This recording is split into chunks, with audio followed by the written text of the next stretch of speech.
Olá, você vai ouvir agora a leitura de um livro espírita chamado E o Sol Voltou a Brilhar. O livro é psicografado pelo médium Ariston S. Teles, ditado pelo espírito Petrúcio. Palavras do médium. Na primeira semana de junho de 1996, fomos visitados durante os trabalhos mediúnicos por um espírito que se deixou ver por vários médiuns. Em reunião de estudo e preces, ofereceu-nos por via psicográfica uma página em que deixou clara sua intenção de escrever um romance, trazendo a público a história de um adolescente que cresceu no ambiente sombrio das drogas. Ele demonstrou o desejo de escrever na primeira hora da manhã, e assim foi feito. Durante 6 dias, das 5 às 6 horas, mergulhei na história. Vivi cerca de 40 anos em apenas 6 dias, de segunda a sábado. Ao final de cada sessão, que durava aproximadamente 1 hora, eu ficava emocionalmente esgotado. O amigo espiritual trazia o firme propósito de cumprir uma missão. Petrúcio é seu nome. Quis apresentar-se com a aparência romana e escrevia como se o trabalho já estivesse pronto no plano espiritual. É só isto o que pretendia dizer na apresentação desta emocionante história, agradecendo ao seu autor espiritual a oportunidade de vivenciar profundamente uma situação dolorosa e ao mesmo tempo gratificante. Ariston S. Teles, Brasília, primavera de 1996. Rafael era o mais novo dos dois irmãos, filhos do casal Carmen Medeiro e o eletricista Silvano Medeiro. Moravam na promissora cidade de Juiz de Fora, estado de Minas Gerais, Brasil. Em casa, tudo era simplicidade e esperança. Nos 3 primeiros anos do matrimônio, os cônjuges viveram em paz, apesar das dificuldades financeiras, mas o necessário não faltava, até porque Silvano tinha um emprego que garantia salário razoável sem ter que pagar aluguel. A casa era própria. Enquanto o marido trabalhava na fábrica de carrocerias, Carmen, em casa, confeccionava roupas infantis que eram vendidas numa feira livre aos finais de semana. As crianças nasceram nesse ambiente de tranquilidade e alegria. Nada faltava, embora Silvano fosse pessoa inquieta e um tanto insatisfeita com a vida. Isso é normal, principalmente quando não se cultiva uma religião. Era o caso dos dois, que iam à igreja católica somente em ocasiões especiais, cerimônias de casamento ou batizado. O irmãozinho mais velho de Rafael chamava-se Wilson. Os dois eram inteligentes e nos primeiros dias de influência do Rio de Janeiro, capital do país.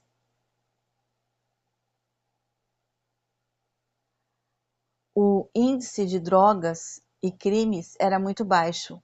Só anos depois é que a situação iria mudar com a Revolução, a música no mundo, desencadeando uma série de alterações nos costumes entre adolescentes e jovens.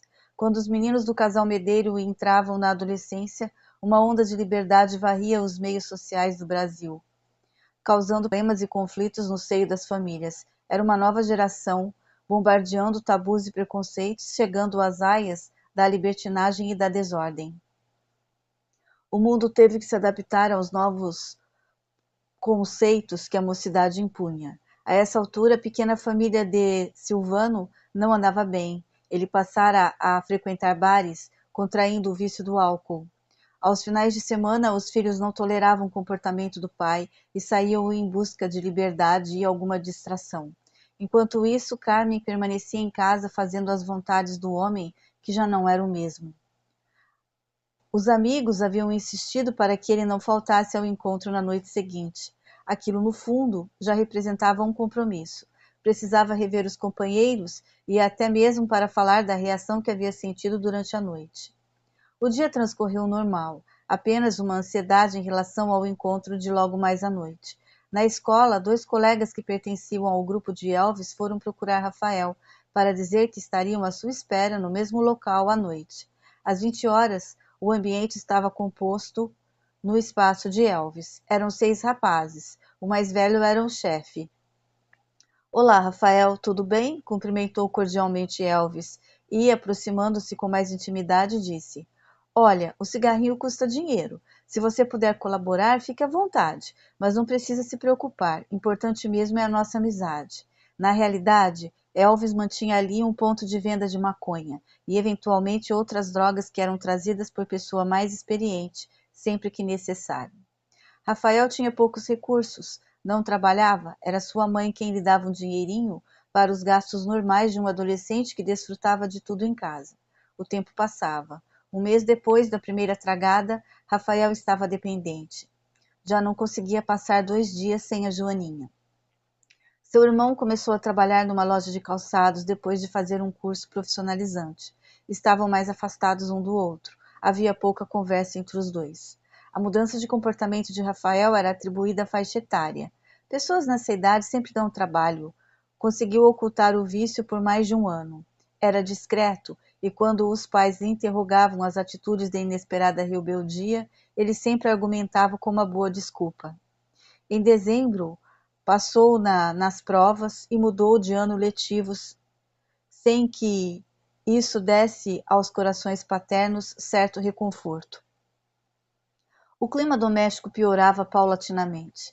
Silvano continuava perturbado. Wilson acabou unindo-se maritalmente a uma moça, quando apenas contava 19 anos, e a mãe entregue à costura e aos afazeres de casa. Alma boa, 20 anos de casamento representavam longa caminhada para dentro de si mesma. As adversidades e problemas enfrentados com paciência e fé tornam-se oportunidades de crescimento espiritual. Em fevereiro do ano seguinte, recomeçaram as aulas. Rafael não desejava retornar ao colégio, contudo, estimulado pela mãe e pelos professores, assumiu o compromisso por mais um ano letivo, prometendo o possível para corresponder aos anseios dos entes queridos. Se não houvesse boa vontade em seu coração, certamente abandonaria tudo para ingressar nos grupinhos que o atraíam com as luzes da fantasia e da ilusão. Uma voz oculta dizia: pensa no teu futuro, meu filho, não te entregues ao mal, prossegue nos estudos. Concomitantemente, outro som chegava aos seus ouvidos: aproveita a mocidade, o futuro pertence aos velhos, o que importa é gozar a vida enquanto é tempo. Infelizmente não tinha discernimento nem forças para romper em definitivo com as sombras.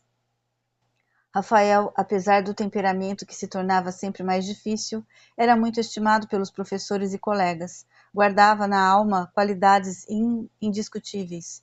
Simpatia e senso de humor, bondade e desprendimento eram marcas de sua personalidade. O uso diário da maconha, em contatos clandestinos com o pessoal de Elvis, alternava-lhe as energias mais íntimas quase que despercebidamente. No mês de junho daquele ano, seu professor de matemática, Alexandre Silva, percebeu que algo precisava ser feito com urgência. O bem tem que vencer. Rafael estudava cada vez menos. As atenções do professor às vezes incomodavam. Queria liberdade, liberdade. Que ninguém interferisse na sua vida. Aliás, seus companheiros noturnos também lhe prestavam apoio e orientação. A influência negativa do grupo pesava muito. Se houvesse alguma predisposição à mudança, tudo seria mais fácil. Todavia, espíritos sombrios já estavam participando efetivamente do processo. O moço teria que se levantar, transpor esses obstáculos e buscar novo caminho. Teria que cortar relações com a sua turma. Um transporte dessa ordem não é tão fácil e uma determinação que, para lograr êxito, depende de muita força interior com o auxílio dos protetores espirituais. Rafael estava enfraquecido, mesmo assim prosseguiu no colégio até o final do ano, quando então demonstrou total desinteresse e desvinculou-se definitivamente dos estudos, apesar do paternal esforço do professor Alexandre. No ano seguinte, novos impulsos nas sendas pedregosas. Rafael agora é visto como um vagabundo, sem escola, sem trabalho, indo à casa somente para descansar e pedir dinheiro à mãe. Ele próprio sentia-se marginalizado, como se passasse a pertencer a outra sociedade. Havia descoberto um paraíso nas sombras da noite. Nessa onda colorida ia caminhando, apesar dos momentos de angústia e depressão. Mil coisas aconteciam na sucessão dos dias e das noites. Levado por amigos a conhecer um terreiro de Umbanda, lá deparou-se com outro setor da vida humana. Ali estavam pessoas de várias idades, ambos os sexos, em divertidas práticas mediúnicas. Embora alguns cavalos, médiums, tomassem bebidas alcoólicas durante as sessões, tudo o que se dizia era no sentido do bem. Os caboclos e pretos velhos falavam coisas interessantes a respeito dos visitantes. O recinto apresentava características folclóricas: flores, altares, bandeirolas, velas, incenso, danças, roupas brancas, sendo que o pai de santo, ou seja, o babalorixá, que comandava as cerimônias, era homem de cor, comunicativo, bondoso e cativante. Os visitantes limitavam-se em assistir a tudo, recebendo a aplicação de passes à roda da casa, enquanto espíritos comunicavam-se ao mesmo tempo, rodopiando, conversando e atendendo individualmente as pessoas interessadas. Rafael, meio assustado com o que via, lembrou-se de sua mãe, que sempre demonstrou simpatia pelas coisas espirituais. Levantou-se e foi ver com uma entidade incorporada no babalorixá. Mofio, chega pra perto. Preto velho vai te abençoar. Olha, tu ainda é um menino, precisa de muita ajuda. Tem muita coisa embaraçada na tua cabeça. Chega pra cá, meu filho. Rafael, embora estivesse perplexo com o toque magnético do espírito amigo, sentiu-se tranquilo e pôs-se a escutar com profundo respeito as palavras que lhe balsamizaram o coração. Seu preto velho, disse Rafael na sua ingenuidade, eu estou muito contente em falar com o senhor e poder ouvir a sua voz. Minha mãe já me disse que eu deveria dar mais importância às coisas de Deus. Eu ando muito confuso. Minha cabeça realmente não está bem. Se o senhor puder me orientar, eu agradeço. Claro, meu filho. É para isso que nós estamos aqui. Hoje tem mais gente para ser atendido, então, vou te dar uns passes. Mas antes, anota na cabeça uma coisa. Você não nasceu para vagabundar, nem para cheirar, nem fumar porcaria. Você precisa rezar todo dia, que é para afastar as coisas ruins que te acompanham. Quando Rafael quis levantar-se do toco, em que se acomodava agradecendo com humildade, o mensageiro generoso, segurando-lhe pelas mãos, disse: Tá aqui um papel que você vai levar. Vai ler e vai guardar. E uma lição que um homem um dia escreveu antes de morrer. A entidade amiga imediatamente entregou ao visitante uma linda página que mais tarde seria deixada com Carmen. Aquela noite foi diferente. Os companheiros de Rafael, naquela experiência, talvez não tivessem levado tão a sério a sessão quanto ele. Momento inesquecível. Rafael guardaria para sempre as impressões daquele trabalho espiritual. Sem dúvida, tudo aquilo representava uma cultura afro-brasileira, sem refletir as luzes da atualidade científica. Porém, havia boas intenções, com elevado propósito de amor ao próximo. O que estaria escrito na página que mereceu tanto carinho? Rafael achou por bem dormir em casa, despedindo-se dos amigos por volta das 24 horas, após o encerramento das atividades espirituais no terreiro de Pai Asa Branca. Antes de dormir, deu a mensagem, na presença de sua mãezinha. Relatou as experiências da noite, que Carmen ouviu com grande respeito. Pediu-lhe em seguida que guardasse a referida página e pôs-se a dormir. Nosso jovem respirava dentro de uma teia de vibrações antagônicas, e assim o problema se complicava dia após dia. Ora perdia o apetite, ora tinha fome de leão, lábios ressequidos, pálpebras entumecidas e dormia pouco. O sistema nervoso descontrolado, ímpetos de agressividade, mente nublada e o coração já assinalava certa desritmia. A alma oscilava entre a sensação de euforia que a droga proporciona e a dolorosa depressão das horas em que o organismo reclamava a falta dos estimulantes. Dependência orgânica e psicológica, nada que pudesse substituir os efeitos sensacionais e degenerativos do vício. A essa altura já estava usando outros aditivos como cocaína e até mesmo cola de sapateiro. O trabalho de adaptação, superação e reposição química do organismo é intenso e desgastante. O corpo absorve esses elementos agressivos dentro de certo limite de resistência até que um dia ninguém viola as leis da natureza impunemente. Quando começava a sentir dores no coração, recorria a algum tranquilizante e ficava 3 ou 4 dias liberado. Em seguida, o impulso parecia mais forte e irresistível. Elvis, seu líder, tinha orientação para esses e outros casos, exercendo controle sobre os rapazes, dos quais, aliás, dependia para o consumo e distribuição dos produtos. Ele mesmo usava pouca droga.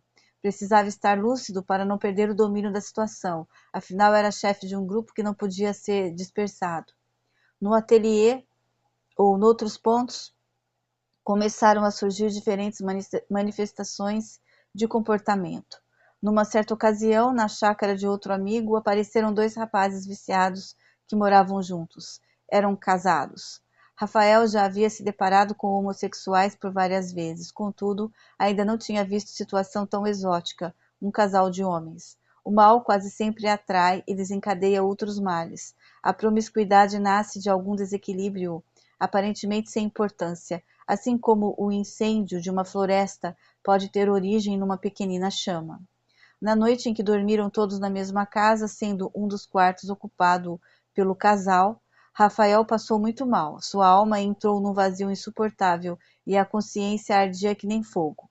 Em plena madrugada, resolveu sair sozinho pelo campo. Onde surgiu uma cancela aberta, ele entrou, até descobrir um riacho. Água cristalina a refletir as últimas estrelas. O vento fresco da manhã constituía refrigério para sua alma cansada e triste. Sentou-se numa pedra e, mergulhando os pés e as mãos na água, lavou o rosto. Acalmou o coração. Nesse momento lembrou-se de sua mãe e sentiu sua falta. Recordou-se da morada e trouxe à tela mnemônica recordações da infância e do colégio. A figura do professor Alexandre surgiu-lhe na mente de tal forma que lhe abalou o campo emocional e teve íntima saudade do grande amigo que tantas vezes lhe estendera as mãos. Rafael continuava sentado, impassível. De súbito, levantou os olhos e viu o sol nascendo por trás do horizonte azul, bordado de nuvens rosadas. O quadro manifestava beleza indescritível. Em seguida, porém, ele abaixou a cabeça e se mirou no espelho límpido das águas. Havia doloroso contraste entre o sol nascente e sua expressão facial. Meu Deus, este sou eu? Envelheci bastante, estou desfigurado e feio. Perdi o respeito a mim mesmo, refletia. Vale assegurar que àquela mesma hora, às 5:30 da manhã, Carmen estava em prece, projetando vibrações amorosas para o filho desgarrado. Na sala de costura, sozinha, segurando um crucifixo, dirigia-se a Jesus, dizendo em pensamento: Senhor, cuida de meu filho. Sei que tu tens piedade de todos nós e estás sempre a nos proteger, mas é um coração de mãe que pede, Senhor. Eu havia esquecido de lhe dizer que conheci uma mãe que talvez sofria mais que você. É a mãe da Thelma, concluiu. Quem é Thelma, meu filho? É uma joia que fiquei conhecendo no meio da gandaia. Ela tem 18 anos, é bonita, gostou de mim e usa droga há 2 anos. Fale mais da Thelma, pediu a genitora. Bem, eu estava semana passada no Clube X, numa rodinha de amigos, quando ela chegou e me foi apresentada. Dali saímos, os dois para um local onde podíamos curtir uma viagem. Ela tinha cocaína no bolso e foi nessa que embarcamos. Dali fomos a um jardim e lá descobrimos que nos amávamos. Depois fui levá-la em casa. A mãe me agradeceu e conversamos muito. Gente fina. Cuidado, meu filho, o relacionamento de homem com mulher é muito delicado, mas vou pedir a Deus para que a Thelma seja alguém a trazer luz ao teu coração. De repente, os dois juntos poderão encontrar a redenção. É isso aí, mamãe. Tô feliz. Dizendo isso, Rafael saiu apressado. Os dois toxicômanos, ligados por misteriosos laços, encontraram-se várias vezes. Thelma, eu quero que você veja um poema que tenho guardado. Rapidamente foi em casa e trouxe a mensagem do preto velho. Leu-a em voz alta, mas para sua decepção, Thelma soltou uma gargalhada e disse: Você acredita nisso? Jesus é uma figura criada pelos religiosos, assim como as personagens do Walt Disney. Tudo bem. Minha mãe guarda esta página com muito carinho, arrematou. O amor entre dois seres é como a água, pode ser pura ou poluída, cristalina ou lamacenta. Para permanecer pura e saudável, a água deve receber tratamento especial em vaso limpo. O amar também pede proteção. Precisa que o recipiente da alma esteja preparado contra as investidas da viciação do crime doentio, da maledicência e da agressividade. Bonito o relacionamento dos dois, porém era constantemente perturbado pelo tipo de vida que levavam. Numa determinada circunstância, quando ambos conversavam à sombra de uma árvore, Thelma quis saber o significado de uma tatuagem que ele trazia no antebraço esquerdo.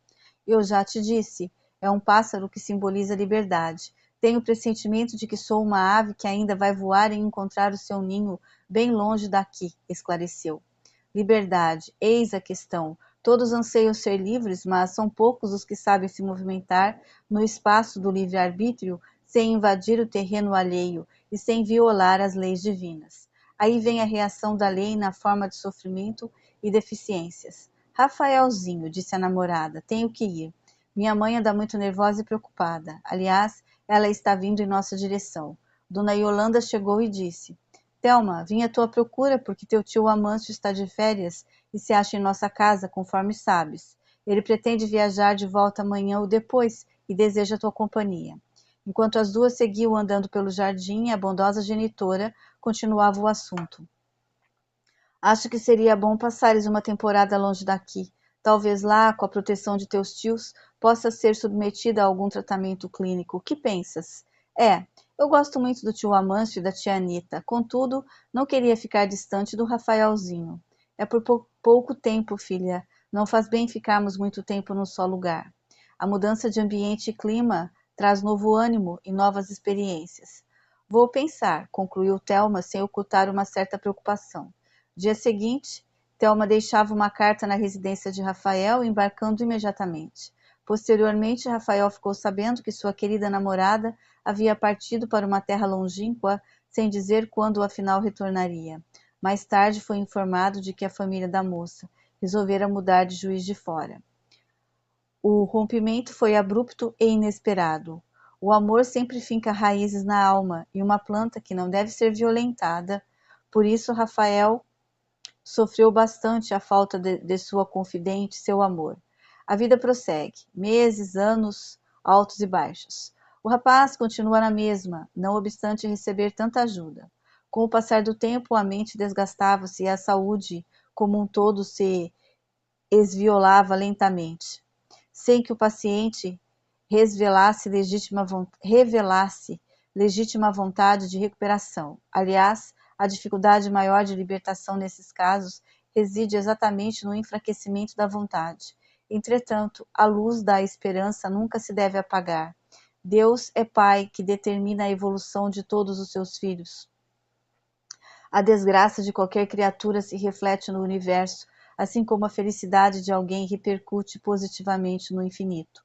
Ninguém cai sozinho e ninguém sobe sem abrir rastros luminosos em favor de todos. Reminiscências.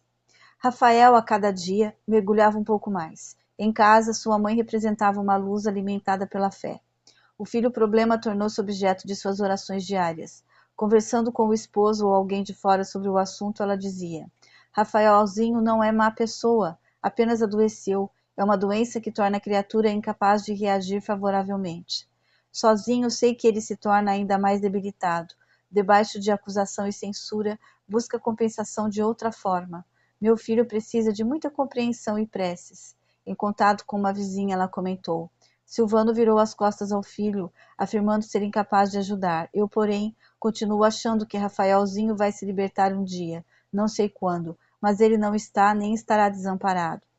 Tenho conversado com outras mães vítimas do mesmo drama. Algumas estão efetivamente desesperadas, outras chegam a desejar a morte para o filho. Eu penso o contrário. Esses rapazes caíram em armadilhas e, não dispondo de forças para se reerguer, têm que ser socorridos. Quem sabe todos temos uma parcela de culpa. A sociedade, o governo, os professores, os pais. O problema é de todos. Em minhas preces tenho recebido a luz da compreensão. Enquanto Carmen permanecia na residência ao lado, dialogando com a amiga, Rafael entrou em casa, abriu a geladeira, tomou água e deixou sobre a mesa uma carta. Estava apressado, por isso não esperou a mãe. Momentos depois, Carmen, ao chegar, verificou a existência do respectivo envelope. Logo percebeu Tratar-se de carta escrita pelo filho amado. Sentou-se. Eram 9h30 da manhã. Abriu o envelope e leu a missiva. Minha querida mãe. Beijos. Você me comove. Penso sempre em você. Sei do seu sofrimento. No começo até pensei que tudo fosse voltar ao normal. Não consegui. Eu também tenho sofrido. Não desejo a ninguém ter a vida que eu levo. As noites que fico fora de casa são mais tristes. Não estou inconsciente. E não sou o filho rebelde que muita gente acha. Estou escrevendo para lhe dizer aquilo que pessoalmente não consigo, entende? Sou traído pelas minhas emoções. Também ocorre o seguinte: vejo nas pessoas um olhar de censura que me constrange e me humilha. Você sabe, só você sabe que eu não sou o que pensam por aí. Sou uma pessoa que está vivendo uma experiência interessante, fazendo parte de uma minoria discriminada pela sociedade hipócrita. Mãe, não quero fazê-la sofrer ainda mais. Minha presença em casa é um espinho no seu coração. Vou tirar esse espinho, tá legal? Hoje decidi afastar-me de casa. Papai vai sentir-se aliviado, claro. É um torto querendo desentortar os outros. Mesmo assim, fica aqui um abraço para ele. Se ele vier para casa hoje, diga que eu já não estou aqui. Vou morar com amigos, tentando trabalhar de alguma forma. Preciso de dinheiro como qualquer ser humano normal. E eu sou normal. Sou produto de uma máquina diabólica, a organização social hipócrita que os homens construíram. Não deixo meu endereço porque ainda não sei precisamente aonde vou ficar. Lugar definitivo sei que não vou ter. Um amigo anteontem me convidou para ficar no sítio dele. Não dou endereço porque lá ele mexe com droga e quer que tudo fique no sigilo. Mãe, não se preocupe mais comigo. Vou me cuidar na medida do possível. Continue rezando. Qualquer dia eu passo aí. Ah, eu ia esquecendo. Diga ao Wilson que eu gosto dele. E sendo seu irmão, que também não se esqueça de mim. Beijos, Rafaelzinho. Carmen leu a carta sem conseguir controlar o pranto. Num gesto de extrema amargura, molhou o papel com as próprias lágrimas e depois beijou a assinatura do filho. Ficou difícil trabalhar naquela manhã. E agora? Encomendas urgentes, visitas, almoço a preparar. Wilson ficou de vir almoçar com ela naquele dia. E agora, o que fazer da vida? O espaço em volta tornara-se sombrio. O coração estava despedaçado. A fé, por instante, cedeu lugar a uma total desolação. Em seguida foi ao quarto e prostou-se numa poltrona. A casa estava fria, que nem um cárcere. 20 minutos depois levantou-se e saiu pelas ruas, sedenta de paz e alívio. Na praça mais próxima, uma igreja tinha as portas abertas. Passou pelo jardim, que nem uma sombra, e sentindo que trazia no coração uma grande ferida, adentrou o templo. Dentro, um agradável silêncio. Havia apenas um pianista ensaiando músicas que seriam apresentadas logo mais à noite, em cerimônia de casamento. Quando o conheceu e se casou com Silvano, os anos eram dourados e encantadores. Os meses de namoro, as promessas de união e harmonia, as estrelas da esperança, um palácio de sonhos onde suas almas passariam a viver. Os Os filhos que seriam recebidos e educados com alegria e dedicação. Qualquer sacrifício seria superado pela presença do amor, que um dia naquela mesma igreja seria abençoado por um sacerdote do Evangelho. 20 anos depois, tudo mudou. Dura realidade. Após um lindo dia, coberto de flores perfumosas, caíram as sombras de uma longa e dolorosa noite. Carmen viajou por aquele mar de recordações, enquanto vibrava aos seus ouvidos as harmonias do órgão. Naquele amplo auditório, ladeado de altares, ela estava sozinha, e sozinha adormeceu. Mais tarde, por volta de meio-dia, alguém lhe toca no ombro. Era o zelador da igreja avisando que as portas seriam fechadas. Despertou e agradeceu. Enquanto reassumia a normalidade de sua consciência, via tudo azul em volta. Mensageiros espirituais ali estiveram, derramando luminosas pétalas de consolação e amor. Carmen fez uma prece silenciosa e saiu em paz de volta ao lar, onde o Wilson estaria à sua espera. Realmente ela estava o rapaz à porta, conversando agradavelmente com Dona Helena, a vizinha amiga. Aquela senhora, aliás, era um arrimo para a alma combalida de Carmen, nas horas mais difíceis. É sempre assim. A misericórdia dos céus está presente em toda parte. Mesmo quando tudo parece ruínas cobertas de trevas, adiante, mãos invisíveis descortinam horizontes de paz. Wilson e Carmen entraram. Ela relatou o último acontecimento, sem se alongar. O filho, observando que não havia comida pronta, convidou a mãe para almoçar fora. Durante 2 horas de convívio, Wilson encheu o coração materno de boas notícias. Fora promovido no emprego, resolvera casar-se oficialmente com a jovem com quem convivia há alguns anos, ganhar uma bolsa para estudar nos Estados Unidos e dentro de 7 meses, Carmen estaria ganhando seu primeiro neto. Quanto reconforto, meu Deus! Novas e belas paisagens na longa estrada do destino. Sementes de renovadas alegrias acabavam de ser plantadas em seu coração. As festinhas dos primeiros tempos na casa de Elvis tinham um colorido que acabou. Agora tudo aparecia em preto e branco. Ingratidão de amigos, antigos colegas que fingiam não conhecê-lo, insegurança e saudades de Thelma. A cena do último encontro borbulhava no espelho de sua memória. Dona Yolanda chegara a pensar que os dois, se levassem vida saudável, formariam um belo casal. Thelma, sob forte influência dos tios, despediu-se do rapaz friamente, com esperança de fazer um tratamento médico e retornar imediatamente. Nos seus olhos, porém, havia um brilho diferente que tocou profundamente a alma de Rafael. Não fique preocupado, meu bem. Meus tios me prometem o melhor possível. Tio Eloy para mim é um segundo pai. Volto breve, concluiu. Os dois estavam bem naquele momento. Choraram juntos e puderam refletir um pouco sobre o futuro. Um senso de responsabilidade movia-lhes o espírito. Só peço uma coisa, Thelma. Onde você estiver, pense em mim. Tenho receio de que a gente não volte a se ver. Se eu tivesse essa mesma impressão, respondeu a moça, desistiria de viajar. Sei que volto, fique tranquilo. Adeus. Será que havia verdadeiro amor naquele relacionamento? Talvez um dia a própria vida responda. De quando em quando, o coração de Rafael se enchia de tristeza e saudade. Pensava, Thelma foi a única mulher que amei nesta vida. Sua ausência machuca minha alma. Após 2 meses de convívio, separamo-nos pela primeira vez. Sua ausência dói muito. Antes eu não valorizava tanto o sentimento que nos ligava. Hoje, porém, sinto o quanto a sua promessa significa para mim. A sua presença significa para mim.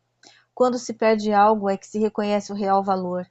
Talvez ela se recupere e volte para me ajudar. Sozinho a caminhada é mais difícil. Nosso jovem continuava conjecturando, enquanto brincava naturalmente com um galho seco entre as mãos. Prosseguia. Sinto-me cada vez mais desamparado e só. Sei que ninguém tem culpa. Há mais de uma semana não vejo minha mãe. Ela não pode sair à minha procura todos os dias, trabalha muito. Minhas ansiedades são alimentadas pela droga.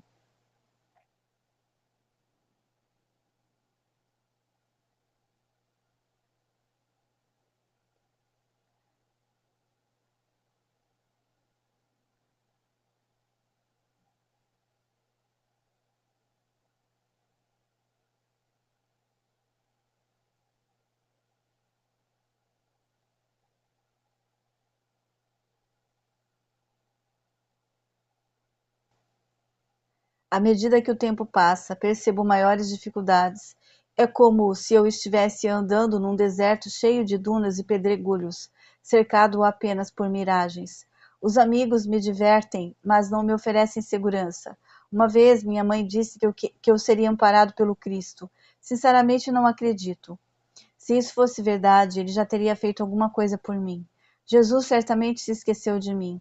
Tem mais com que se ocupar. Mais tarde, por volta das 21 horas, Rafael estava no sítio, em companhia de 2 jovens com o mesmo drama. Naquela noite, nosso irmão achou que devia afogar a saudade e então injetou nas veias uma dose excessiva de cocaína.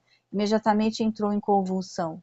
Os companheiros puseram-no num carro e deram entrada no hospital. A crise teria sido fatal se não fosse a habilidade dos médicos em plantão.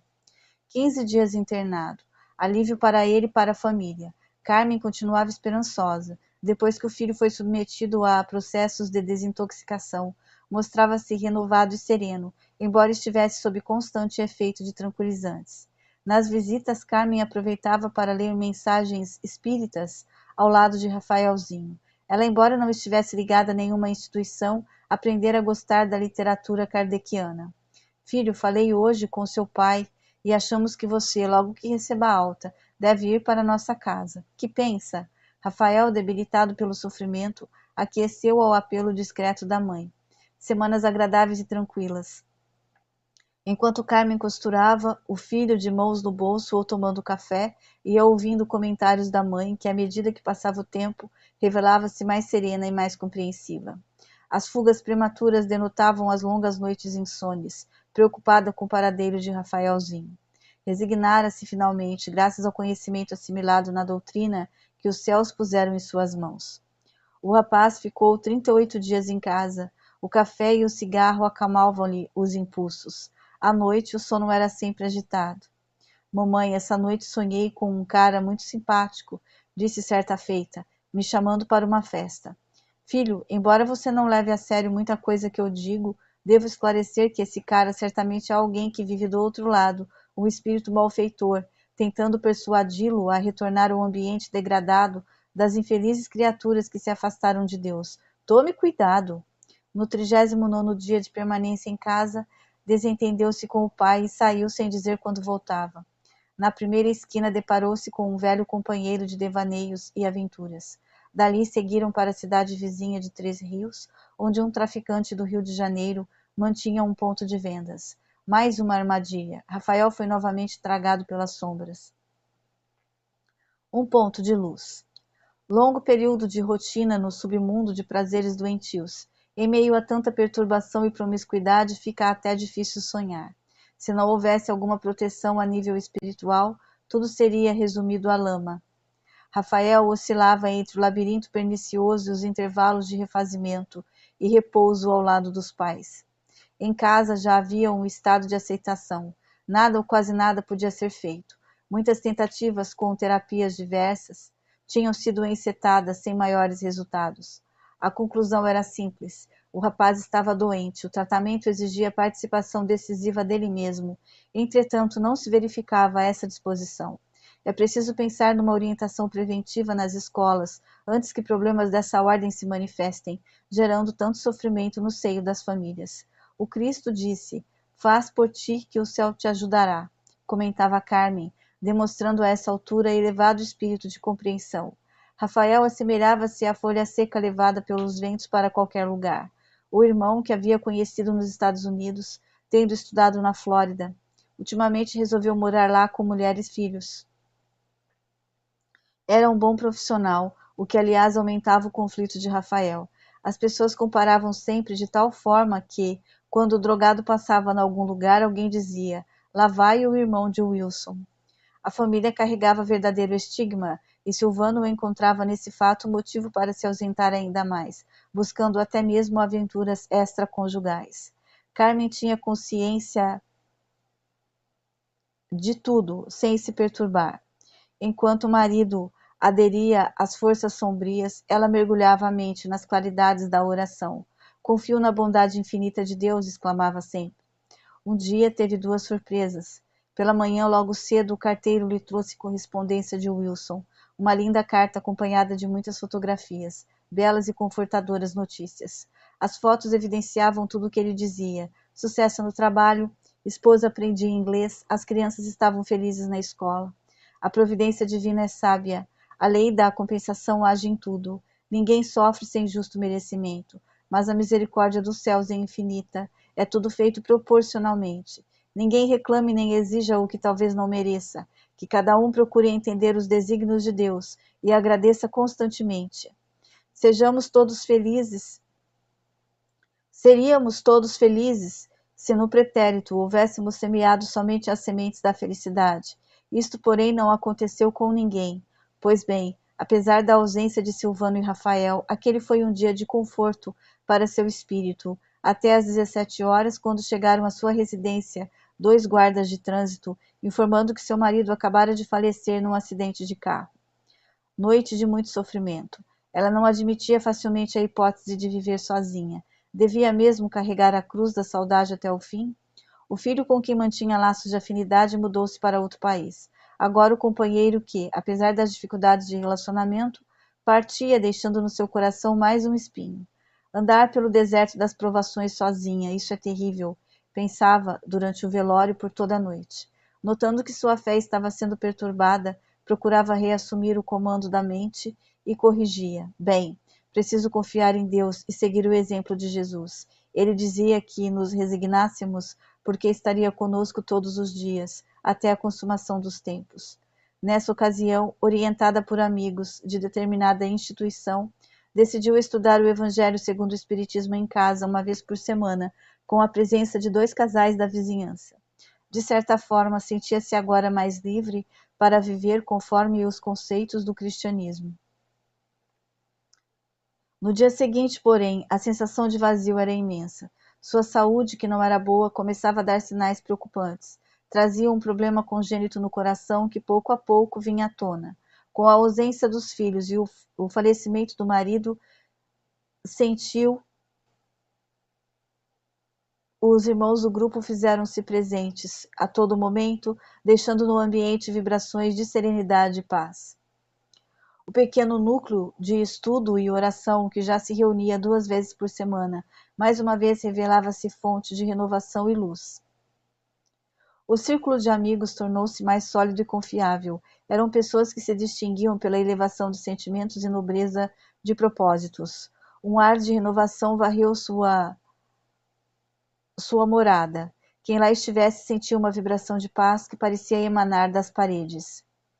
Rafael passou a frequentar mais a casa da mãe. No fundo, sentia-se obrigado a prestar algum apoio à mulher que significava o anjo bom de sua vida. Procurava comparecer aos cultos que lá se realizavam, só não o fazia quando a perturbação se agravava, quando estava fora da cidade ou quando os amigos o impediam com seus programas. Rafael, contudo, havia encontrado certa estabilidade emocional. Estava manso. As reações bruscas e violentas próprias do vício já não eram constantes. Exercia algum controle, embora sua mente continuasse inquieta e deslocada das noções de tempo e responsabilidade. Ele tinha qualidades que atraíam a admiração das pessoas e lhe amenizavam o sofrimento. Seria pior se o seu coração fosse animado pela maldade. Felizmente, vibrava em seu espírito sentimentos de honestidade e afeto. O ambiente não havia poluído tanto seu mundo interior. O pior das drogas acontece quando se misturam com violência e assaltos. A criminalidade nos grupos organizados constitui verdadeira ameaça à civilização. De vez em quando, Rafael viajava ao Rio de Janeiro, onde costumava hospedar-se com um primo, vítima do mesmo conflito. Em certa ocasião, os dois conversavam junto ao mar, em Ipanema. Era noite. Estavam sóbrios. O momento e a circunstância faziam-se propícios às melhores reflexões. As estrelas davam continuidade ao desfile de lâmpadas na grande avenida. O firmamento, naquelas horas, abria um leque de beleza incomparável, um convite de Deus à libertação das almas que pululam nas sombras do erro e da dor. Benito, o primo, falava das visitas de um pastor evangélico à sua casa, em Botafogo, considerando a necessidade da conversão ao Cristo, enquanto Rafael recordava o exemplo de vida e os ensinamentos que havia absorvido junto à sua inesquecível mãe. Existem, de fato, aqueles que tentam fazer proselitismo com a ferramenta da palavra, e aqueles outros que convencem naturalmente, utilizando apenas a comunicação dos gestos. O exemplo sempre fala mais alto. 2 pessoas do sexo feminino marcaram profundamente meu destino, afirmava Rafael. Primeiro, uma moça chamada Thelma, que conheci há muitos anos, e outra minha mãe. Thelma tinha doçura na voz e na alma. Namoramos durante um período muito atribulado de minha vida. Você sente saudades? Perguntou Benito. Claro, respondeu, deixando rolar 2 lágrimas. Mudemos de assunto, sugeriu o primo. Ok. Estou pensando atualmente em fazer uma psicoterapia. Talvez tenha que me internar. Minha mãe vive praticamente só entre a costura e as atividades espirituais de um grupo que resolveu constituir em casa. É pessoa que soube transpor grandes obstáculos e está de pé, demonstrando muita dignidade. Seu jeito de viver mexe muito com a minha consciência. Tenho ponderado ultimamente, prosseguiu Rafael. Imagine que ela resolveu me oferecer a pensão que meu pai deixou, limitando-se ao pequeno rendimento das confecções que vende. Essa situação é desconfortante para mim. Em princípio, eu aceitei numa boa. Era exatamente o que me faltava para sobreviver sem o constrangimento de ter que vender maconha ou cocaína. Digo constrangimento porque esse comércio sempre me deixou arrasado. Felizmente nunca induzi ninguém ao vício. As pessoas que me procuravam já estavam em viagem. Nunca ofereci carona a quem não estivesse à beira da estrada. Benito silenciou. Nada disse a respeito, sentindo-se talvez desautorizado pela própria consciência. O relógio assinalava 21 horas. As águas do Atlântico refletiam, em graciosas cintilações, a claridade da lua. Agradável clima de harmonia dominava a paisagem. Benito, normalmente desligado das questões espirituais, foi tocado pela magia do momento e pousou o olhar quase imóvel nos montes distantes. Do lado espiritual, mensageiros abnegados trabalhavam silenciosamente no sentido de despertar aquelas consciências. Naquela noite chegaram cedo em casa. Indescritível necessidade de descansar o corpo e a alma dominou-lhe sutilmente. Dia seguinte, o pastor da igreja batista, que costumava visitar famílias em Botafogo, foi surpreendido pela presença no templo dos jovens transviados. Durante a cerimônia, conquanto não estivessem acessíveis àquele tipo de doutrinação, receberam ajuda espiritual, tendo sido pacificados pela harmonia dos cânticos. O ambiente de alegria com a fé, participação de muitos jovens, transmitia otimismo e fé. Mais uma experiência edificante, mais um estímulo à renovação sob a bênção de Deus. E a vida, porém, no dia a dia voltou praticamente à rotina de sempre. O tóxico costuma produzir uma sensação de euforia intercalada de vazios dolorosos e insuportáveis. Tudo se torna sem base e sem horizonte.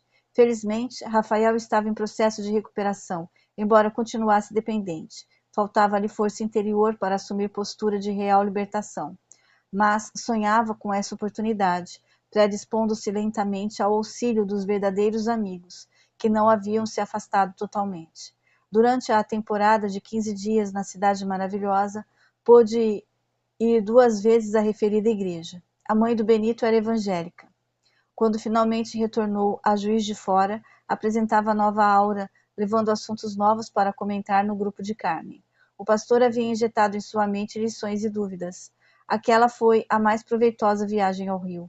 Momentos marcantes vinham à baila nas suas reflexões. Diferentes estrelas brilhavam no seu caminho. Nosso irmão contava 35 anos de idade quando, ao regressar do convívio dos parentes no Rio, decidiu morar definitivamente com a mãe. Já não usava drogas pesadas, somente maconha, discretamente. Carmen sabia, mas isso não era motivo de preocupação. O problema já havia estado muito pior. Meu filho está bem, graças a Deus, suspirava contente. Agora ele precisa cuidar especialmente da saúde.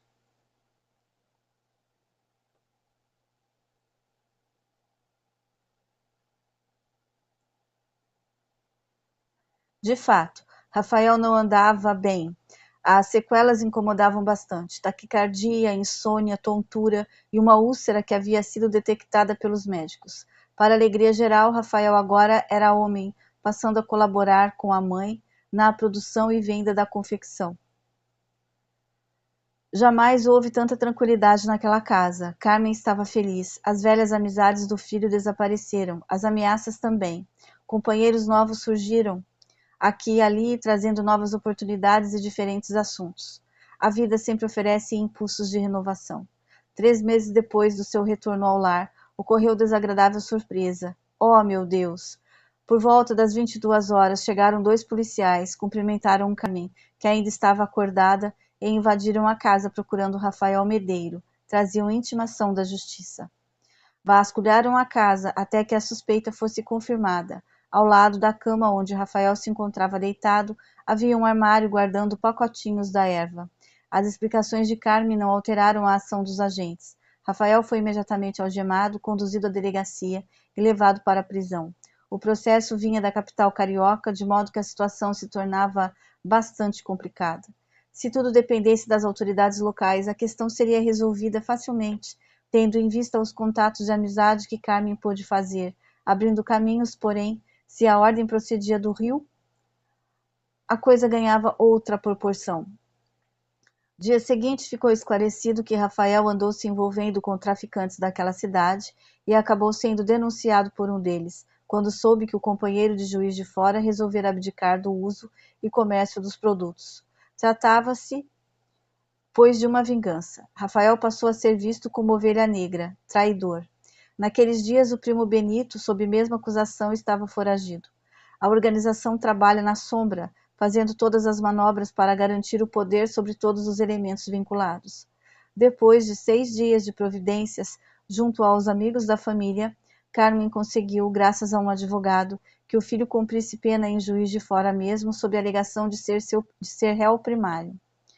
Muita investigação, porém, teria de ser feita antes de qualquer sentença. Certamente, se fosse possível constituir bons advogados, o caso seria logo resolvido. Entretanto, tudo ia depender da boa vontade de um e de outro. O flagrante era evidente. O homem fora encontrado com droga, paciência. Mas, na segunda noite de cárcere, Rafael, só numa cela sombria e mal-cheirosa, viu-se violentado pela própria vida e, curtindo extrema amargura, sozinho como nunca, levou as mãos ao rosto e chorou. Chorou copiosamente. Num instante, pensou em se destruir. O suicídio não seria difícil, porém, ao mesmo tempo, lembrava-se dos ensinamentos espíritas e expulsou a ideia infeliz. Suicídio significa mergulhar voluntariamente em poço de sofrimentos inimagináveis. Estando mais calmo, elevou o pensamento e desabafou. Por que, Jesus? Pensei que meu sofrimento estivesse no fim, quando tudo se renova a ponto de me deixar perturbado e deprimido. Jamais me senti tão abandonado e só. Não vejo uma mão que me possa levantar, uma palavra que me reconforte, uma luz no fundo do túnel. Parece que o túnel de meu destino não tem fundo nem luz. Exausto e abatido, inclinou a cabeça e adormeceu. Em seguida, fora do corpo físico, percebeu alguém se aproximar com um semblante de compaixão e dizer: Calma, meu filho, ninguém está desamparado. Ora e confia. O amor cobre a multidão de pecados. O mensageiro espiritual, querendo dar ênfase ao que dizia, tocou com a destra a fronte de Rafael e prosseguiu. Seu esforço na estrada da reabilitação, depois de tantos desvios e quedas, tem sido observado com respeito e carinho. Aqueles que perseveram no bem acabam por merecer a coroa das alegrias e da paz.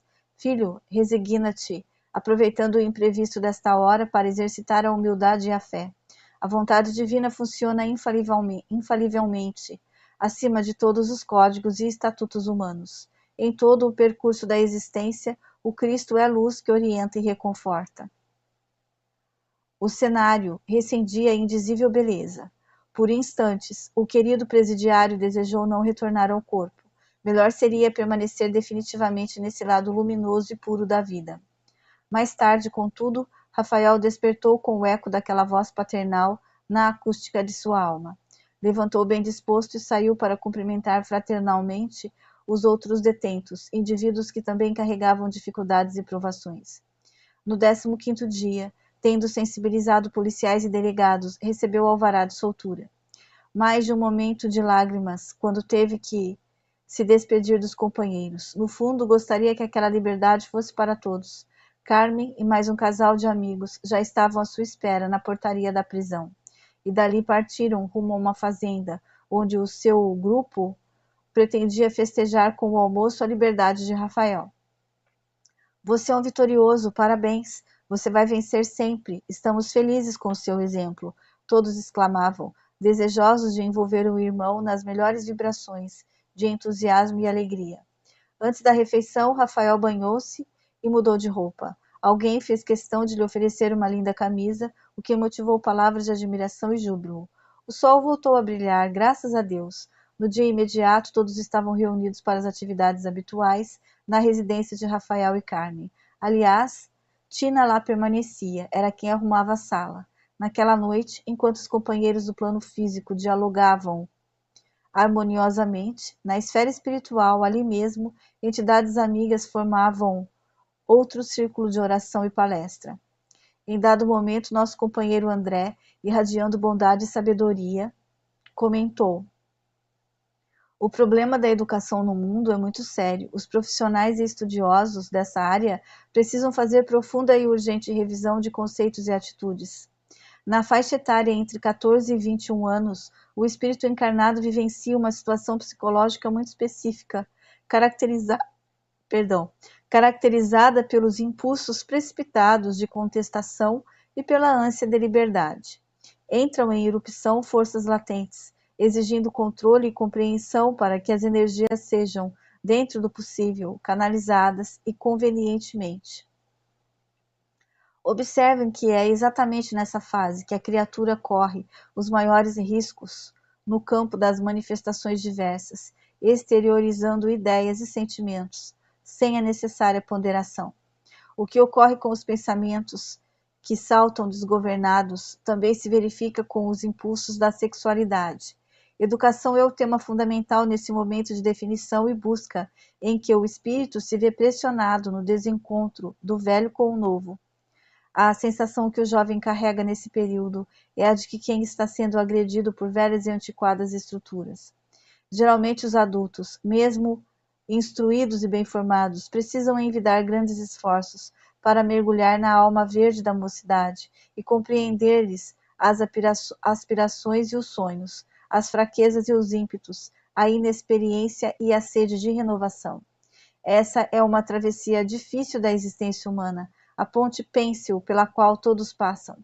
Cercear a liberdade dessas mentes equivale a prender um pássaro em gaiola em plena floresta. A floresta é o mundo, a gaiola a opressão. Convém não esquecer que essa gaiola é frágil e, portanto, pode a qualquer momento ser destruída. Adolescentes e jovens devem ser orientados com afeto e nunca com animosidade. Educação é trabalho de paciência e amor. O encerramento da reunião no plano espiritual coincidiu com a prece no desfecho das atividades na residência amiga. O último acontecimento na vida de Rafael gerou comentários impiedosos. Ele já não se sentia à vontade em Juiz de Fora. As portas lhe pareciam fechadas, desgostou-se da cidade. Mesmo assim, relutava em deixar a mãe. Tentou um e outro emprego, mas não se adaptava. Depois de muitas experiências, deliberou ir para Niterói. Lá, certamente receberia apoio da família de Evandro, jovem que fora salvo pela sua iniciativa há alguns anos. Ainda guardava o cartãozinho que o filho de Dr. Hilário Cunha lhe dera.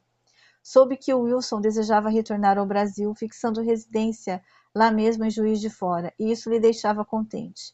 Preciso ficar algum tempo longe daqui, pensava. Cada esquina desta cidade me traz recordações que precisam ser apagadas. O sofrimento que a prisão lhe impôs foi necessário para que deixasse definitivamente o vício. A água fluidificada e passes constituíam o tratamento a que se submetia, substituindo certos alopáticos, causadores de efeitos colaterais. Contudo, precisava agora encontrar seu verdadeiro caminho, ou melhor, tomar um rumo com mais segurança.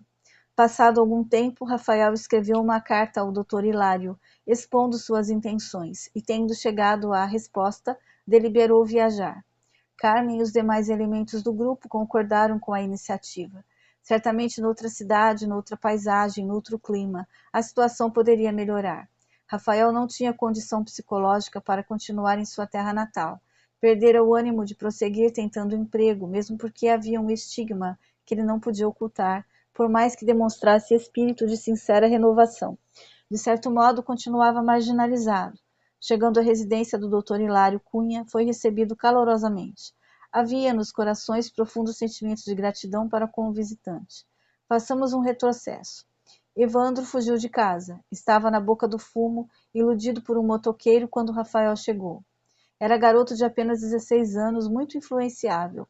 A figura do motoqueiro significava forte atrativo. Alegria, festa, farra, rock, namoradas, curtição, bagunça, aventuras, liberdade, tudo isso. Na performance de um playboy, consegue despertar a admiração da moçada que ainda não tem os pés no chão. Nessas horas descortinam-se sonhos, que logo se transformam em pesadelo. Rafael viu o artista e teve pena do menino ingênuo que vinha de garupa, pronto para experimentar o baseado. Já estava de cabeça feita. A essa altura, o filho de Carmen já tinha consciência de tudo, lutando consigo mesmo para transpor a barreira das sombras. Embora o primeiro passo não pudesse ser evitado, Rafael passou horas conversando com Evandro, tentando demovê-lo das ideias da turma. Tarefa difícil. Entretanto, conseguiu marcar um encontro no dia seguinte, e então as trevas foram dissipadas. Afinal, Rafael falava com a força de quem conhece e vivencia o problema. Evandro ouvia tudo com atenção e respeito. Claro que Rafael corria risco de ser apanhado como traidor, porém, em dado momento, era incontrolável o seu desejo de fazer o bem. Posteriormente, teve também o cuidado de telefonar aos pais de Evandro e depois foi ter com eles pessoalmente. Aquele trabalho, encetado nas caladas da noite, em ambiente de degradação, resultou positivamente. Uma alma foi socorrida a tempo. Agora a vida fechava um ciclo.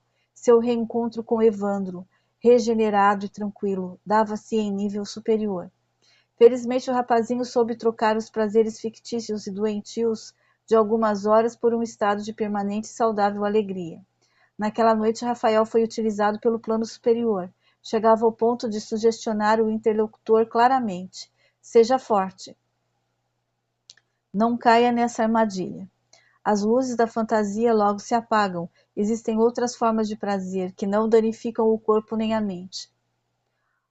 Veja meu exemplo. Hoje sou uma pessoa doente. Estou aqui porque ainda não encontrei a porta de saída. Depois que se criam vínculos, tudo fica mais difícil. Você que ainda não entrou nesse castelo de loucos, fique fora. Depois que estamos dentro, as portas se fecham. A droga ilude e mata. É um fruto venenoso. Valeu o esforço. Hoje, Rafael estendia as mãos, pedindo ajuda à família de Evandro, sendo recebido como amigo.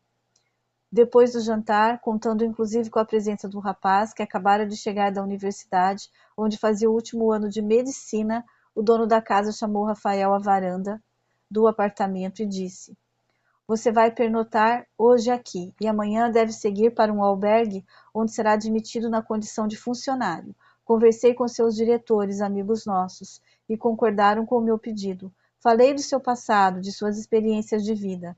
Vamos lá. Espero que você se adapte ao trabalho que lhe espera e seja bem-sucedido. A informação foi ouvida com humildade e alegria. No dia seguinte, Rafael, logo cedo, era apresentado pelo amigo ao pessoal da referida instituição. Tudo bem, o entrosamento se fez imediato. Pela primeira vez na vida, Rafael sentia-se efetivamente útil. A cada mês, aproveitando um final de semana, tomava um ônibus e visitava a mãezinha. Qualquer profissão digna abre horizontes ao espírito. Qualquer trabalho desenvolvido com amor é fonte de experiências edificantes.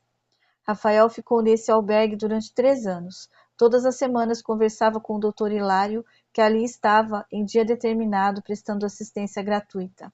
Não havia ficado livre completamente das sequelas. Sofria tontura em certos momentos. O cérebro parecia não funcionar bem. Alguma nuvem lhe impregnara os neurônios. Além disso, doía-lhe o estômago quando se alimentava sem maiores cuidados. Entendendo-se com o Dr. Hilário, foi orientado a fazer um tratamento em clínica especializada em Porto Alegre. Haveria despesas, porém Rafael tinha possibilidades. No espaço de 36 meses, depositou suas economias em caderneta de poupança. Assim, sem delongas, pediu demissão, já que não pretendia continuar no mesmo emprego, e seguiu para Juiz de Fora. Passados 10 dias, fez as malas e embarcou, levando toda a orientação possível do bom amigo, Dr. Hilário. A temporada de trabalho em Niterói foi muito positiva. A disciplina de horários a que não estava habituado, o cumprimento de obrigações diárias em regime de paciência e perseverança, o serviço de muitas horas com máquinas datilográficas, visita a bancos e repartições diversas, tudo isso contribuiu para o amadurecimento de sua personalidade. Nosso estimado irmão atraiu de centenas de pessoas de várias procedências as melhores vibrações de simpatia e gratidão. Portanto, levava consigo um crédito espiritual e novo ânimo. Por inúmeras vezes teve que levantar à noite para hospedar pessoas ou famílias carentes. Era todo um serviço de recepção, orientação e acomodação que transcendia os limites profissionais, passando a exigir sentimentos de abnegação e altruísmo. Naquelas horas, quando surgiam problemas mais delicados, Rafael lembrava-se de Carmen, que de longe continuava orando pelo filho. Aqueles 3 anos, sem dúvida, foram, até agora, o melhor trecho de sua caminhada pelo mundo. Porto Alegre. Cidade limpa e bonita, cultura e costumes diferentes das outras que até então conhecia. Ele, contudo, estava sozinho, mais uma vez só. Não conhecia ninguém naquele mundo de prédios e jardins. Enquanto o táxi o conduzia do aeroporto para o hotel e depois para a casa de saúde, onde um médico amigo do Dr. Hilário Cunha já estava à sua espera, seus olhos contemplavam as avenidas. Tudo era novo. Não sabia até quando ficaria naquele lugar. Era certo que o seu tratamento demandava tempo. Mas que tempo! Alguma surpresa? A saúde sofreria alguma complicação? Misterioso pressentimento lhe constrangia o espírito, embora estivesse reanimado pela fé. Tudo iria correr bem com a proteção de Deus, pensava. Meu Jesus, por que mais uma vez eu me vejo só? Cidade grande, longe da minha terra, nenhum parente nem amigo. Ia pensando e olhando as ruas, quando finalmente o veículo parou defronte ao hospital. Tinha pressa em conhecer o local onde seria internado. Entrou, perguntou ao funcionário da recepção pelo médico que estava à sua espera, sendo informado de que deveria aguardar ali mesmo. Dr. Epifânio chegaria dentro de poucos minutos. Após os primeiros entendimentos com o novo personagem de sua história, ele seguiu para o pequeno hotel da periferia. A internação estava marcada para 8 dias depois. Fazer o que durante esse tempo? Perguntava a si mesmo. No dia imediato, saiu andando pelas ruas até se deparar com uma livraria. Entrou e logo viu que se tratava de livros espíritas. Alegrou-se profundamente com o atendimento fraterno que uma senhora de nome Vera lhe prestou. Conversaram bastante durante algum tempo. Foi informado sobre dias e horários das reuniões públicas da federação local. Adquiriu meia dúzia de livros e despediu-se com um luminoso sorriso.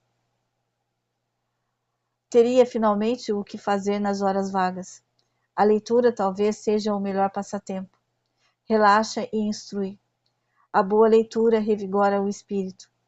2 dias depois, Rafael comparece à sessão pública da instituição recomendada e, para sua surpresa, Dona Vera encontrava-se à porta, recepcionando os visitantes. Aproveitando 20 minutos que faltavam para o início das atividades, voltaram a conversar. A senhora é minha primeira amiga e, por enquanto, a única aqui em Porto Alegre, declarou com respeito e simpatia. Muito obrigada. Nós todos pertencemos a uma só família. Somos filhos de Deus, sendo que a nossa verdadeira morada é o universo. Quero que o senhor não se sinta em terra estranha. Quando ocorrer a sua internação para o tratamento previsto, eu e meu esposo iremos visitá-lo. Fique tranquilo, completou Dona Vera com natural alegria. Iniciada a reunião, após uma prece, alguém leu o Evangelho segundo o Espiritismo. A seguinte página. A paciência. A dor é uma bênção que Deus envia a seus eleitos. Não vos aflijais, pois, quando sofrerdes, antes bendizei de Deus onipotente, que, pela dor, neste mundo, vos marcou para a glória no céu. Sede pacientes. A paciência também é uma caridade, deveis praticar a lei de caridade, ensinada pelo Cristo, enviado de Deus. A caridade que consiste na esmola dada aos pobres é a mais fácil de todas. Outra, porém, muito mais penosa e, consequentemente, muito mais meritória, a de perdoarmos aos que Deus colocou em nosso caminho para serem instrumentos do nosso sofrer e para nos porem à prova a paciência. A vida é difícil, bem eu sei.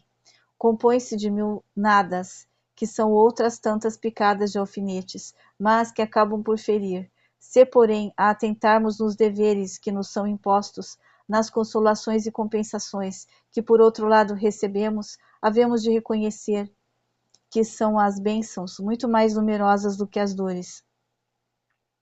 O fardo parece menos pesado quando se olha para o alto do que quando se curva para a terra, a fronte. Coragem, amigos, tendes no Cristo vosso modelo. Mais sofreu ele do que qualquer de vós, e nada tinha que se penitenciar, ao passo que vós tendes de expiar o vosso passado e de vos fortalecer para o futuro. Sede, pois, pacientes, sede cristãos. Essa palavra resume tudo. Um espírito amigo. Havre, 1862. Veio em seguida a belíssima explanação em torno da leitura, o que facilitou o melhor entendimento por parte da plateia. Na saída, Rafael, ao despedir-se de Dona Vera e outros companheiros, disse inesperadamente: Tenho nítida impressão que estou entrando em novo ciclo de experiências. Acho que minha vida vai tomar novo rumo a partir desta viagem. Não sei sinceramente se volto ou quando volto para Minas Gerais, mas a verdade é que algo novo desponta no meu destino. Espero que isto ainda não seja minha desencarnação. Gostaria de ficar mais tempo neste mundo. Preciso corrigir erros e crescer para o bem, concluiu. Belos e proveitosos foram os dias que antecederam sua ida para o hospital. Passeio, cinema, visita a obras beneficentes, caminhada pelo parque, leitura e reuniões de palestra na federação. Saber aproveitar o tempo é demonstração de inteligência. Em tudo, nosso Rafael demonstrava boa vontade. Nisto residia a base de sua recuperação. Os bloqueios mentais e o problema estomacal provavelmente seriam resolvidos. Questão de tempo e paciência. A casa de saúde que iria recebê-lo era especializada em doenças neurológicas. Dr. Epifânio fazia regressões e procurava tratar o inconsciente das pessoas. Tinha que confiar no futuro. Quando procurava fazer uma retrospectiva em sua existência, percebia uma oculta proteção. A evolução é uma senda de tristezas e alegrias. Importante mesmo é não desanimar. No hospital psiquiátrico, tudo corria bem. Os primeiros dias deixavam a melhor impressão possível. Dr. Epifânio e a enfermeira Célia Maria eram pessoas visivelmente educadas, o que predispunha os pacientes às técnicas de tratamento e recuperação. Rafael ficou sabendo que seria submetido a uma psicoterapia com base em medicamento homeopático, alimentação adequada, banhos e exercício físico. O ambiente do hospital refletia o mais avançado pensamento médico. Higiene, música, aparelhagem moderna e pessoal realmente habilitado para lidar com enfermos. Os pacientes de uma casa de saúde não são ratos inteligentes, passíveis de experiências sem maiores cuidados. São almas que, acima de tudo, precisam de apoio, compreensão, diálogo e afeto. Muitas vezes a pessoa tem que reagir a um estímulo agradável, abrindo os refolhos do psiquismo aos agentes da terapia indicada. Médicos, enfermeiros e terapeutas de todas as áreas deveriam se colocar como instrumentos dos mensageiros espirituais, de cuja esfera procede o melhor remédio para qualquer mal. Rafael estava contente. Novas amizades surgiam em sua vida atribulada. Cada coração amigo representava mais uma luz no seu pardacento de seu destino, no céu pardacento de seu destino. Quem sabe, um dia o espaço estaria todo iluminado. A leitura diária e a conversação edificante, a música selecionada e as visitas simpáticas contribuíram para o êxito do tratamento. Nosso amigo aprendera a cultivar a oração. Todas as manhãs, após o banho habitual, juntava-se a outros companheiros para orar e meditar. Assim, tudo se renovava nas energias do bem. Passados 40 dias, Dr. Epifânio, auxiliado por outros médicos, constatou que a cura no caso de Rafael seria na ordem de 70%, ou seja, ele não ficaria completamente restabelecido. Muitos neurônios haviam sido destruídos pelos entorpecentes e narcóticos. Abrindo-se um intervalo no tratamento neurológico, Dr. Epifânio encaminhou seu paciente a outro hospital, onde seria provavelmente submetido a uma cirurgia. Rafael ficaria pouco tempo lá, o suficiente aos exames de praxe, à possível intervenção e ao repouso necessário. Confirmado, úlcera gástrica, devendo ser extirpada mediante operação normal. Doloroso pressentimento dominou-lhe o coração. Um certo medo. Cirurgia no estômago é sempre coisa preocupante. Por mais que os médicos tentassem acalmá-lo, nosso irmão sentia-se deprimido e receoso. Algo estava para acontecer. A ausência da mãe doía-lhe na alma. No dia aprazado, quando Rafael já se encontrava na mesa de operação, por um momento o médico saiu e entrou a anestesista para os serviços iniciais de asepsia. Quando a mulher, irradiando simpatia, cumprimentou o paciente e começou a desempacotar um rolo de algodão, fez-se imóvel de repente e aproximou-se para ver de perto uma marca que o homem trazia no braço esquerdo.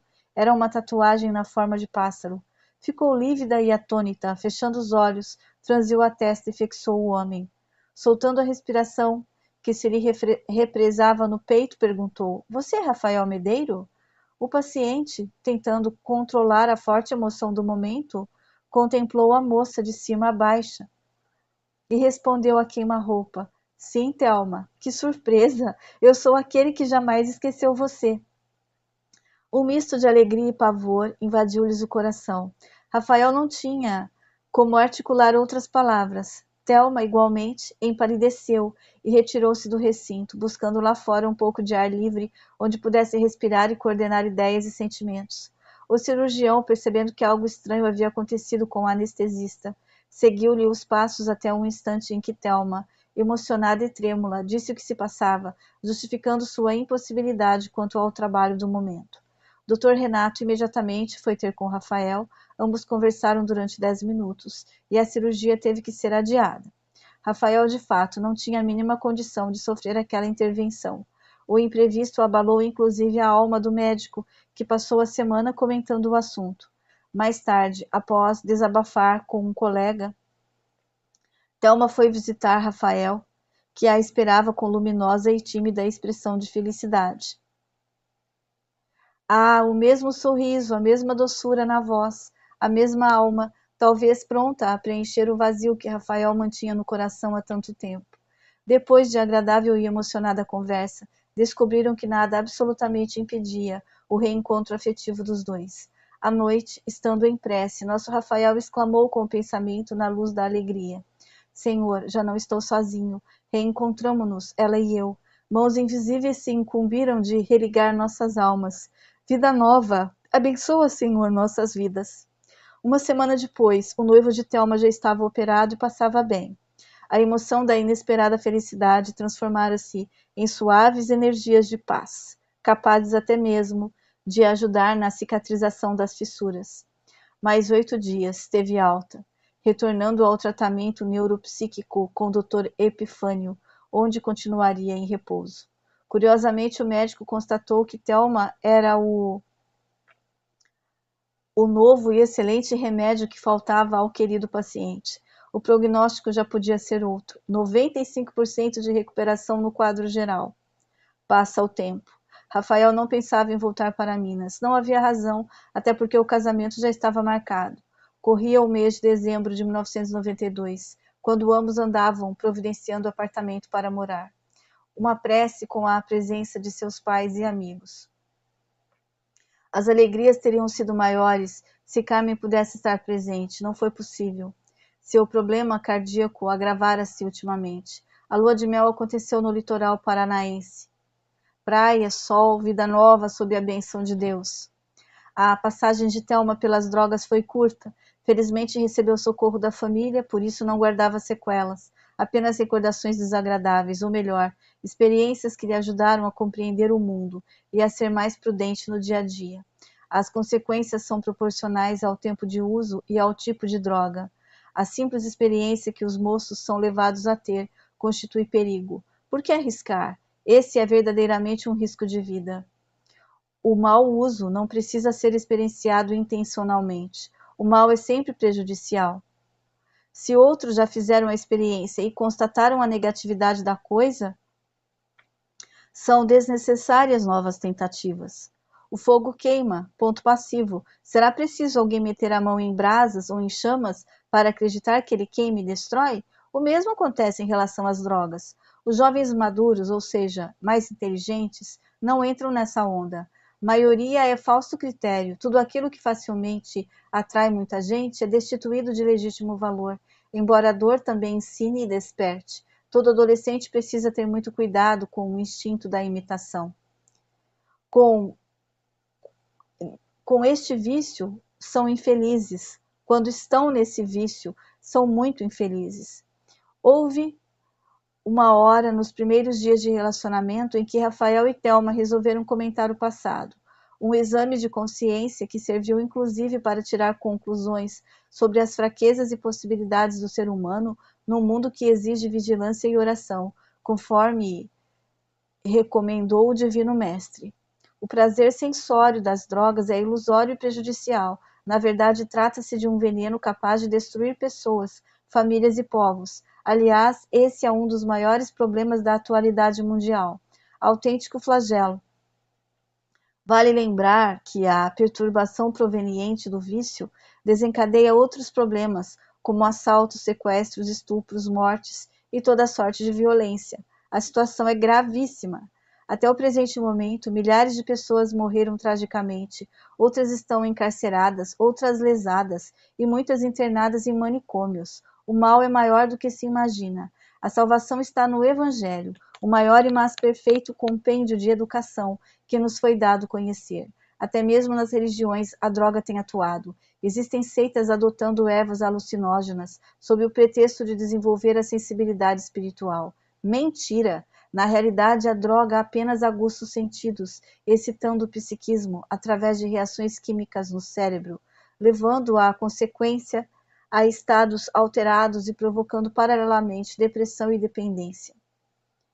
Levando a consciência a estados alterados e provocando paralelamente depressão e dependência. Os governantes do mundo inteiro deveriam se reunir mais em congressos e conferências para discutir e deliberar sobre esse mal que se alastra por toda parte, arrastando adolescentes e jovens ao pântano da desgraça. Referimos-nos aqui aos chefes de nação, mas na realidade o combate deve partir de todos: religiosos, professores, políticos, pais, estudantes, líderes e cidadãos de todos os segmentos da sociedade. É preciso que se diga que muita gente vem sendo alvo da investida das trevas, que nos últimos tempos se organizaram com o propósito de desencadear um mal em larga escala através do sexo e da droga. O comércio clandestino dessas substâncias tem crescido assustadoramente entre vários países, envolvendo autoridades de diferentes níveis. A ambição gera uma espécie de cegueira que acaba impedindo o homem de enxergar a realidade. Uns usam a droga pelo prazer de entrar em estados alterados, experienciando fantasias e alucinações. Outros comercializam o produto pelo prazer de ganhar dinheiro fácil, mesmo perdendo a dignidade. A civilização vem sendo aos poucos destruída pelo próprio bem, pelo próprio homem. Este é o quadro atual. Se, portanto, os próprios habitantes da Terra não tomarem nem tomam providência decisiva diante desse e de outros males, chegará o momento em que a lei divina fará prevalecer a sua força e a sua vontade, acionando mecanismos de sofrimento coletivo para que assim a humanidade desperte e reassuma seu destino de trabalho e entendimento. O progresso, educação e paz. Vejam quem tem olhos de ver, ouçam quem tem ouvidos de ouvir. Assim dizia Jesus. Lá em Juiz de Fora, nossa querida Carmen prosseguia com os trabalhos do grupo. Dele participavam professores, médicos, donas de casa, comerciários, pessoas simples, unidas pelo mesmo ideal de vida. As reuniões se realizavam em clima de muita espiritualidade.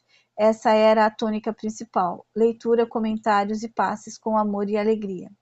Em verdade, aquela residência havia se transformado em verdadeiro posto de assistência espiritual. De quando em quando, seus membros visitavam instituições beneficentes, levando aos corações necessitados o auxílio que se fizesse possível. O propósito era aprender e servir.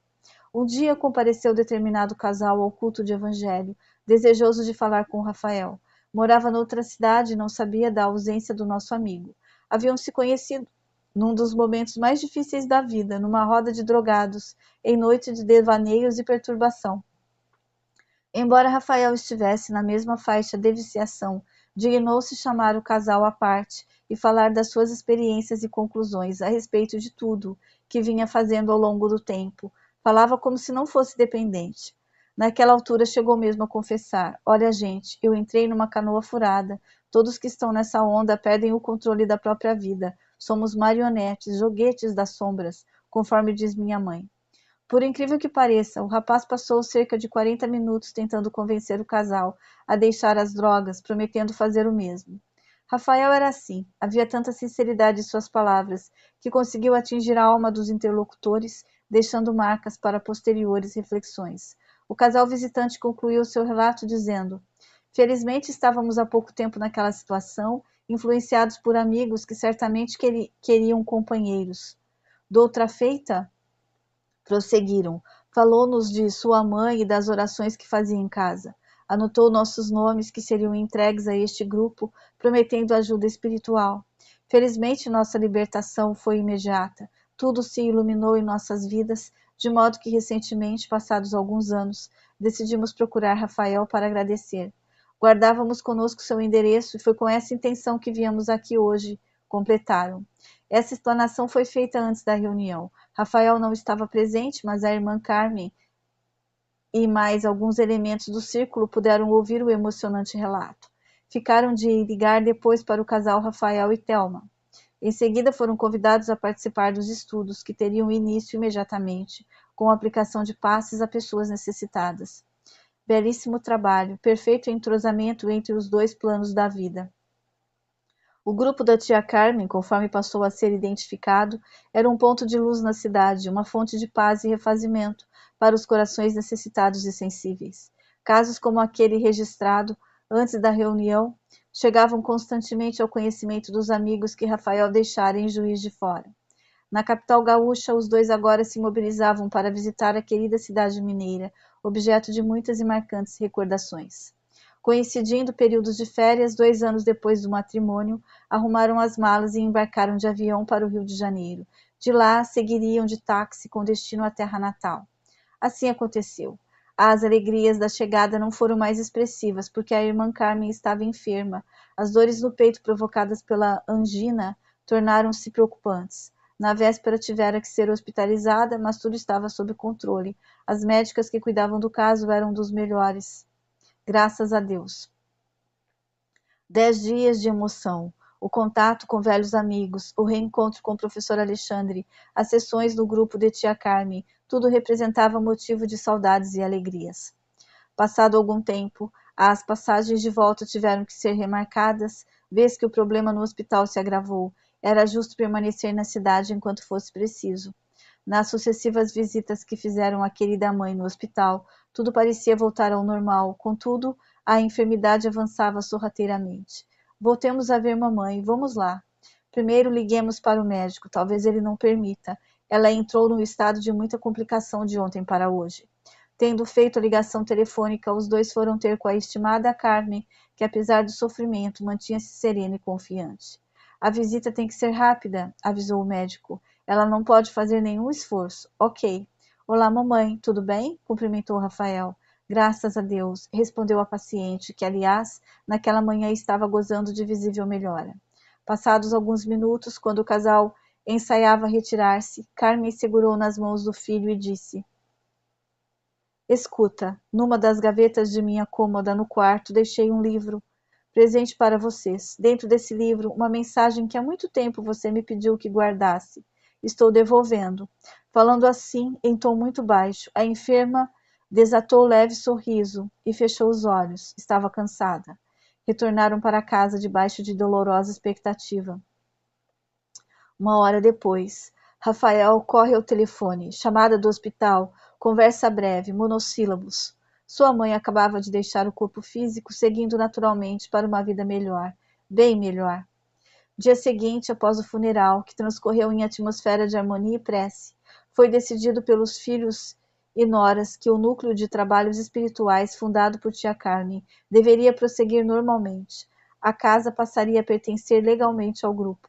Rafael e Thelma, antes de viajar, lembraram-se do livro a que a mamãe fizera referência no último contato. Era o Evangelho de Jesus, numa primorosa encadernação. De posse do rico presente, foram até a janela, que se achava aberta para um imenso céu azul. Dentro do precioso livro, a página de que Rafael já não se lembrava. Junto, um retrato seu, que também tinha sido guardado com muito carinho, indescritível emoção.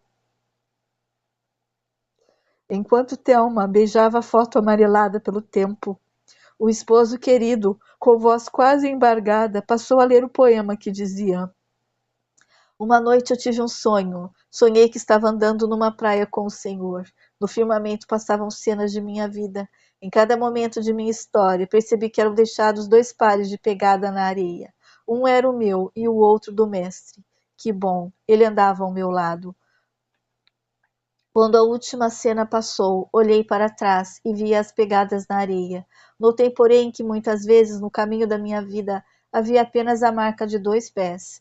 Observei também que isso aconteceu nos momentos mais difíceis e angustiosos da minha vida. Fiquei profundamente aborrecido. Aí perguntei ao Senhor: Mestre, tu me disseste que se eu resolvesse te seguir, tu andarias sempre comigo na longa estrada do destino.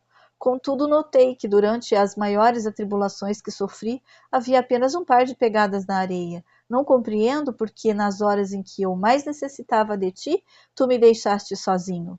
O grande amigo me olhou com ternura e respondeu: Meu querido filho, jamais eu te deixaria nas horas de prova e de sofrimento. Quando viste na areia apenas a marca de 2 pés, era dos meus. Nos trechos mais difíceis, eu te carreguei nos braços. Fim.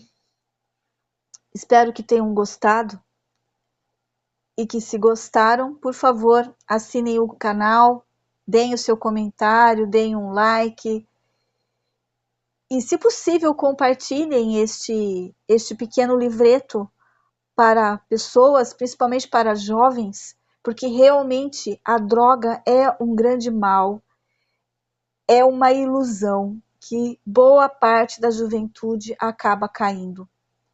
Se a gente puder tirar uma única pessoa das drogas, estaremos fazendo um grande bem, como esse rapaz fez. Vocês viram, apesar dele estar inserido naquele cenário, ele conseguiu tirar pessoas daquele meio, impedir que outras pessoas passassem pelo sofrimento que ele estava passando. Devemos seguir o exemplo desse rapaz. Não precisa entrar na droga, não precisa passar por essa experiência terrível para saber que isso é muito ruim. É como diz no texto, que eu achei muito bem colocado: o fogo queima, ponto. Eu não preciso pôr a minha mão no fogo, não preciso sentir a dor da queimadura para saber que queima, para evitar passar por essa dor. Sejamos inteligentes, não é? Usemos o cérebro que Deus nos deu e fujamos dessas situações que só vão nos trazer terríveis sequelas. Muito obrigada por terem me ouvido, por terem me acompanhado até aqui, e espero contar com vocês na nossa próxima leitura. Que os bons espíritos os amparem e os protejam hoje e sempre. Tchau.